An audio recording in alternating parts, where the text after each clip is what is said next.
हे guys, hello everyone, welcome back to my channel. So आज आहे संक्रांत आणि संक्रांतांच्या निमित्ताने माझ्या घरी आहे हळदी कुंकू. तर चला मग बघूया मी कशी तयार झालेली आहे.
तर हळदी कुंकू झाल्यानंतर आम्ही आलोत मंदिरात. गणपती बाप्पाचं मंदिर होतं, कारण संक्रांत होती. संक्रांत हे वर्षाचं पहिला सण असतं.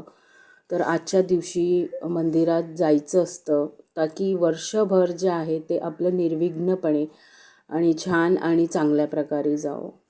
तर अशी झाली माझी संक्रांत. खूप छान, खूप मस्त, आणि हळदी कुंकू पण खूप छानपणे पार पडला. आणि हा आहे सेकंड डे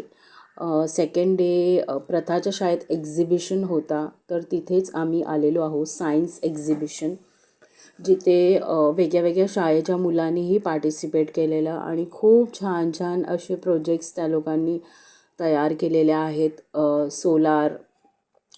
जे सोलार फंक्शन्स आहेत ते, गार्बेज कसं रियूज करायचं, गार्बेज कशाप्रकारे वेस्ट जे आहे त्याला आपण रियूज करू शकतो, वॉटर सप्लाय, वॉटर प्युरिफायर, घाण पाणी जे आहे ते आपण कसं त्याला शुद्ध करू शकतो आणि यूज करू शकतो, आणि वॉटर सायकल, परत अनेक वेगळ्या वेगळ्या प्रकारचे असे प्रोजेक्ट्स इथे बनवलेले आणि खूप छान आणि खूप सुंदर असे प्रोजेक्ट्स होते. प्रथानी पण त्याच्यामध्ये पार्टिसिपेट केलेला, आणि त्यांचं जे प्रोजेक्ट होतं ते होतं वॉटर प्युरिफायर. वॉटर प्युरिफाय करून आपण कशा कशा प्रकारे कुठे कुठे यूज करू शकतो, ॲग्रिकल्चर लँडला यूज करू शकतो, आपण हार्वेस्टिंगसाठी यूज करू शकतो, मग परत इतर केमिकल फॅक्टरीज आहे तिथे यूज करू शकतो. तो हा आहे फॉरेस्टचा जो एरिया दाखवलेला आहे ग्रीनरीचा, तो प्रथानी बनवलेला आहे. आणि सगळ्यांना एक एक म्हणजे सगळ्यांनी मिळून बनवलेला आहे तो. पण हा जो पोर्शन दिसतोय तुम्हाला ग्रीनवाला, तो फक्त प्रथानी सेपरेट बनवलेला आहे, हे दाखवायला की आपण घाण पाणी जे आहे ते ॲग्रिकल्चर फार्म्समध्ये कसं घाण पाण्याला आपण रियूज करू शकतो क्लीन करून. तर अशा प्रकारे असे वेगळे प्रोजेक्ट्स होते आणि खूप छान वेगळे प्रोजेक्ट्स आम्हाला बघायला भेटले. आणि स्कूलचं कॉम्पिटिशन होतं हे. मुलांना भरपूर काय काय शिकायला भेटतं ह्याच्यातून.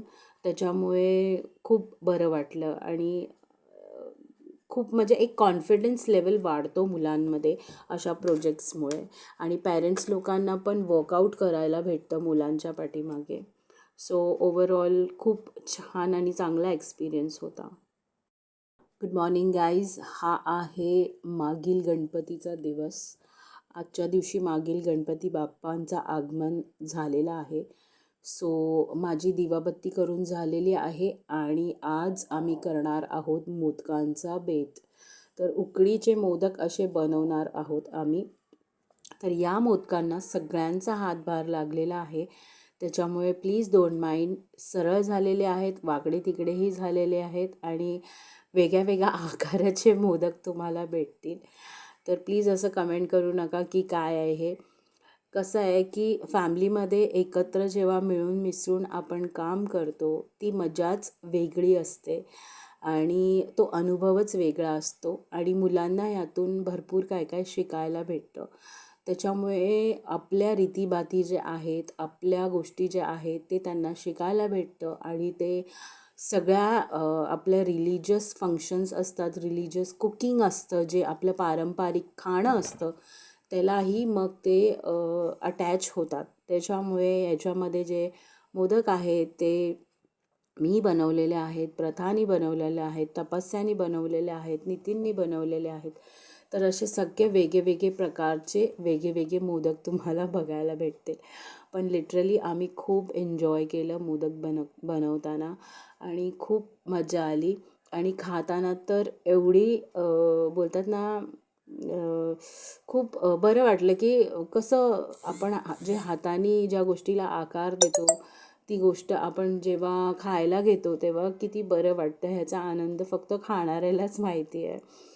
आणि मुलांनी बनवलेलं असतं ते एक प्राऊड मोमेंट असतं की हां, हे माझ्या लेकीने बनवलेले आहेत, हे माझ्या मुलीने बनवलेले आहेत. त्याच्यामुळे त्याची जी मजा असते ती वेगळीच असते. आणि या सगळ्या घाई गडबडीमध्ये खाण्याचा जो व्हिडिओ आहे, खाताना आम्ही रेकॉर्डच केलं नाही. कारण मोदक एवढे टेस्टी बनलेले की मज्जाच आली आणि आम्ही विसरूनच गेलो की खाताना पण रेकॉर्ड करायचं असतं. तर चला. तर मोदकाचा हा जो सारण आहे तो उरलेला आहे. बघूया आता याचं काय पुढे करायचं आहे. काहीतरी वेगळी बघूया रेसिपी ट्राय करूया कारण हे खूप थोडंसंच राहिलेलं आहे. त्याच्यामुळे बघू, लेट्स सी. तर चला इथे मोदक जे आहेत ते आपले मस्तपैकी छान उकडून तयार झालेले आहेत. आणि आता सर्वप्रथम आपण ज्यांच्यासाठी मोदक बनवले आहेत त्यांना नैवेद्य आपण दाखवूया. म्हणजेच अर्थात आपल्या लाडक्या गणपती बाप्पांना हा सगळा घाट जो आहे तो त्यांच्यासाठीच घातला. खरं म्हणजे देवाला कोणी खाताना बघितलेलंच नाही आहे. पण आपण देवासाठी म्हणून बनवतो. पण खरंच देव खातो का? हा प्रश्न कधी कधी मला पण पडतो. पण असो, त्या निमित्ताने घरामध्ये गोडधोड बनतं आणि आपण जेव्हा बाप्पाला किंवा देवाला, कुठल्याही देवाला नैवेद्य दाखवतो ना आणि ते आपल्या हाताने बनवलेलं असतं आणि ते आपण त्याला अर्पण करतो, ह्यामध्ये जे सुख आहे ना ते खूप प्रचंड वेगळा अनुभव आहे. त्याच्यामुळे या सुखाला कुठल्याही दुसऱ्या ह्याच्याने आपण मापू नाही शकत.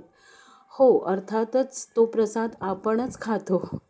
देवाला तर काय आपण खाताना कधीच बघितलेलं नाही आहे. पण आपण असं मानतो, आपली श्रद्धा आहे आणि सगळ्या गोष्टी ज्या आहेत त्या श्रद्धेशी रिलेटेड आहेत.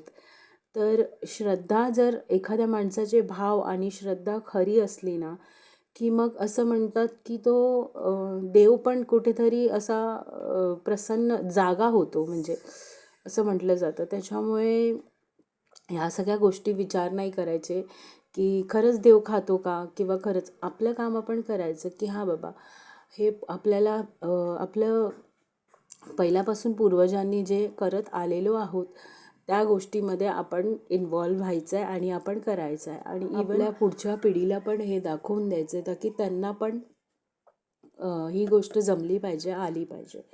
सो ऑल ओव्हर असं सांगायचं आहे की आपलं जे परंपरा आहेत त्या सगळ्या मुलांना कळल्या पाहिजे लहानपणापासून. तेव्हाच ते जेव्हा वयाला येतील तेव्हाच ते करायला सज्ज होतील आणि तेव्हा ते परफेक्ट करतील. कारण त्यांनी लहानपणापासून आपल्या आईवडिलांना बघत आलेले आहेत कशा गोष्टी काय काय केल्या जातात. तर चला, इथे नैवेद्य दाखवून झालेला आहे आणि आम्ही सगळे झालेलो आहोत रेडी आणि आम्ही निघालो आहोत मागील गणपती बाप्पांचे दर्शन करायला. आमच्या इथे सार्वजनिक बाप्पा बसलेले आहेत, तर तिथे आम्ही चाललो आहोत बाप्पांचे दर्शन करायला. तर इथे मंडळ आहे एक आणि तिथे मुलांचं आजच्या दिवशी ड्रॉइंग कॉम्पिटिशन चालू होतं. तर ते कॉम्पिटिशन इथे चालू आहे आणि खूप साऱ्या मुलांनी इथे पार्टिसिपेट केलेलं आहे. सो ह्याच्यानंतर आम्ही बाप्पाच्या दर्शनाला गेलेलो आणि खूप छान आणि असं भव्य दिव्य बाप्पा जे आहे त्यांचा सॉरी त्यांची स्थापना केलेली आहेत आणि बघताच मन असं तृप्त होतं ना दर्शन घेतल्यावरती की विचारू नका. खूप छान आणि खूप बरं असं वाटतं.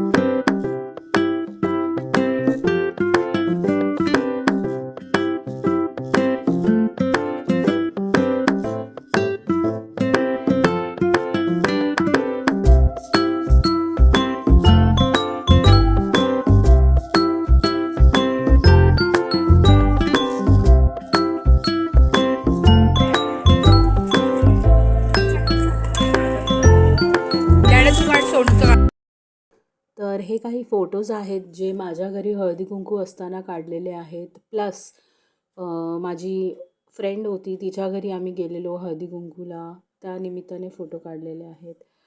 तर हे जे पाठीमागे जे पतंगांचं डेकोरेशन तुम्ही बघताय तो डेकोरेशन मी हाताने केलेला आहे. जे आपले मार्बल पेपर्स असतात ना कार्डबोर्ड साईजचे, त्या पेपरामधून मी बनवलेला आहे आणि मला अशा गोष्टी करायला खूप आवडतात. आणि मी जे साडी घातलेली आहे ती ॲक्च्युली मराठी सिरियलमध्ये सावळ्याची जणू सावली तिची तशीच साडी आहे पॅटर्न. तर मला तशी साडी नेसायची होती. ॲक्च्युली होती माझ्याकडे, पण विचार करत होती की कधी नेसायला म्हणजे होईल, कधीतरी आपण नेसूया. तर विचार केला चला हळदी कुंकू आहे घरामध्ये तर आपण नेसूया. खूप सिम्पलची आहे ती साडी आणि मला तसंच लूक ठेवायचं होतं. तर पुढे काही सायन्स एक्झिबिशनचे फोटोज आहेत आणि मागील गणपती बाप्पांचे फोटोज आहेत. तर हा होता माझा आजचा व्लॉग आणि आय होप सो तुम्हाला आवडला असेलच. जर आवडला असेल तर नक्की लाईक, शेअर आणि सबस्क्राईब करायला विसरू नका. तर चला मग भेटूया नेक्स्ट व्लॉगमध्ये. Till then bye, take care and live as usually happily. Bye bye.